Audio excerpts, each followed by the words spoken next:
candidate we're going to hear from is Donald Mottern. He is a Democratic candidate for Alabama State Senate District 11, representing communities across St. Clair, Talladega, and Shelby counties. Born in Mobile and raised in the Birmingham suburbs, Donald graduated from high school in Alabaster before earning his bachelor's degree, along with 2 minors from the University of Alabama in Tuscaloosa. He has since lived in Tuscaloosa, Birmingham, and now calls Shelby County home. With a background in local journalism, Donald's campaign is rooted in a belief that Alabama deserves leadership focused less on political theater and more on the real issues facing working families. Infrastructure, public safety, healthcare access, government transparency, individual liberty, and the basic responsibility of making government work for the people it serves. He has been a vocal advocate for a mandatory statewide dam and safety inspection program, stronger protections for immigrants, expanded transparency in law enforcement, protection of civil liberties, expanded health care, and new revenue streams that can strengthen Alabama's future without placing more burden on our working families. Above all, Donald believes that Alabama is not helpless. It is not a punchline, and it is not destined to remain at the back of the line. Please welcome Donald Mottern.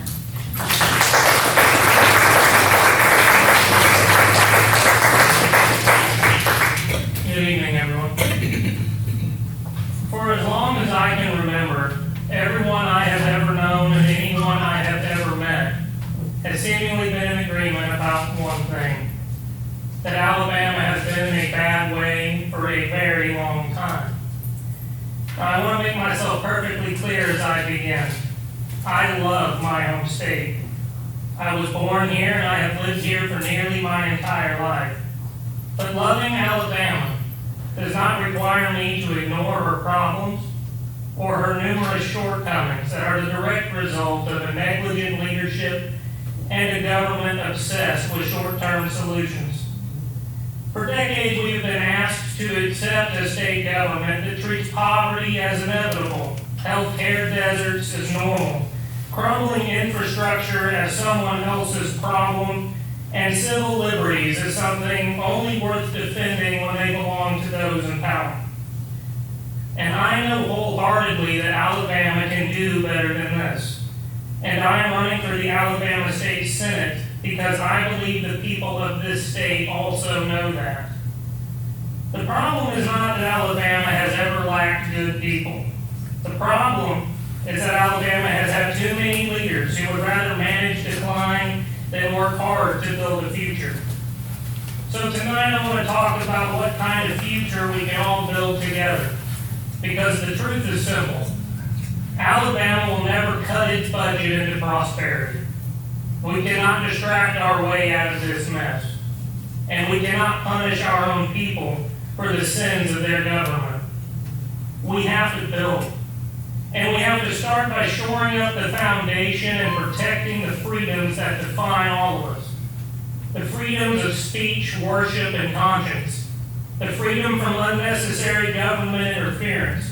And the freedom to live your life without politicians thinking they know better than you. That means I will fight against government overreach in our classrooms, our libraries, our communities, and in our private lives. Montgomery should not dictate what local libraries can provide, make teachers afraid to teach or our students afraid to learn. And civil liberties should never depend on who you are, where you were born, how you worship, who you love, or whether people in power find you to be politically convenient. And that includes immigrants and their families. We cannot call ourselves a free people while cheering on masked agents, secretive policing, the terrorization of families, or our neighbors being treated as less than the human beings they are. We cannot honestly preach faith, liberty, and family values while supporting policies that rip families apart, dehumanize the stranger, and write fear into law. As a proud American, I support the immigration and the promises inscribed within our founding documents. And while I support secure and functional borders, I also support making legal immigration easier, faster, and more humane. I support due process. I support accountability for local law enforcement that both roots out the bad actors and protects those of them operating in good faith. And I demand a state government that refuses to participate in cruelty for the sake of political expedience. Now, I hold those core freedoms at the heart of my ideology, but I admit that they alone are not enough if people cannot afford to live, cannot afford to raise a family, and cannot access basic health care. In 1980, 45 of Alabama's rural counties had hospitals providing obstetrical services to 80% of the state's rural population. Today, that number has plummeted to only 15 counties. Today, nearly 90% of women of reproductive age in rural Alabama now live more than 30 minutes away from any form of hospital-based obstetric care. Even our most economically developed counties are struggling and actively failing to provide maternity care to mothers who have no choice but to go without or to drive unacceptable distances. Our hospitals are all closing at staggering rates. 7 of our rural counties have been identified as now having no hospitals at all, and 64 of Alabama's 67 total counties are also now classified as ambulance deserts. What we have here is not a healthcare system. It is an outright crisis that has evaporated many of the gains we made in the last half of the 20th century. I, like many of you, followed the story of 17-year-old Juliana Barrientos, a resident of Pell City who has been fighting for her life against a diagnosis of osteosarcoma. Like countless others, our current system denied life-saving treatment for Juliana, and it was not until she received a mass outpouring of support and public outrage on her behalf that the denial was overturned. Now, it remains to be seen what the cost of that delay for her may be, but I, like all of you, pray for her and hope she makes a resounding recovery.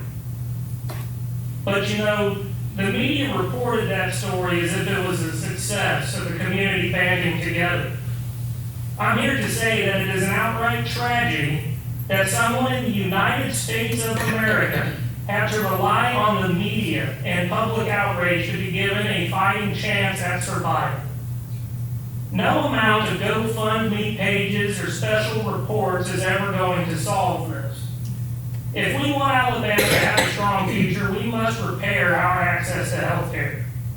That means supporting rural hospitals and clinics, bringing in new doctors and nurses, preventing more hospital closures, treating mental health and addiction care like the medical issues that they are, and recovering the grounds we have lost.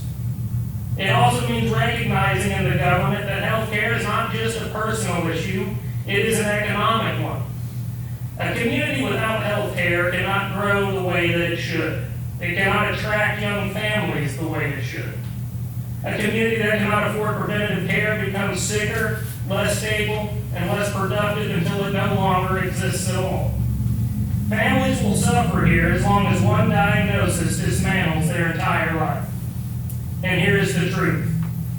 We can begin part of this recovery at the state level, and without placing more burden on working families in Alabama right here and right now. We can at the very least accept federal funds and expand Medicaid, which would dramatically reduce the number of Alabamians that are currently trapped in coverage gaps and denied their care.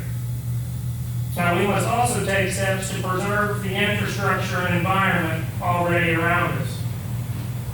Alabama remains the only state in this country without a mandatory statewide dam safety and inspection program. We have thousands of dams across this state, hundreds which are classified as having high hazard potential. A vast majority of them are all privately owned, aging past their design dates and operating with little to no oversight. And our dams are just one aspect of this state's infrastructure that needs radical attention. Emergency preparedness is lacking. water quality is dramatically dropping throughout this state. Roads, bridges, and public services are all coming up short across the board. And our river locks are also failing. It might not be as fun to talk about, but we cannot build Alabama's future if we are not maintaining her. And we cannot keep her beautiful as long as those in Montgomery take this state's power to regulate its industries out at the kneecaps. But to address these problems and many of the others, we will also need new revenue streams. We can fund this recovery by modernizing Alabama's economy and finally getting serious about industries that other states have already embraced, while Montgomery sits on the sidelines pretending that their stubbornness is a virtue. That starts with a public referendum and amendment regarding the potential formation of a responsible, regulated lottery that can help support education, public safety, infrastructure, and health care without raising any of our taxes. For decades, Alabama has allowed our money to cross state lines. To the tune of at least $700 million a year, our people drive to Georgia, Tennessee, Florida, and Mississippi to buy tickets that fund another state's schools. It funds their roads and it funds their programs. These are funds that could instead go toward supporting our future. If adults in our state are already participating elsewhere, then we should have the wherewithal to regulate it here, keep that revenue here, and put it to work here. We also need to be honest about cannabis and hemp. Our state's current approach has failed in all estimations. Prohibition has not made us safer, healthier, or stronger. It wastes tens of millions of taxpayer dollars a year, damages lives, overburdens our courts and jails, and denies Alabama the chance to build countless regulated industries that can support individuals across this economy and in all walks of life.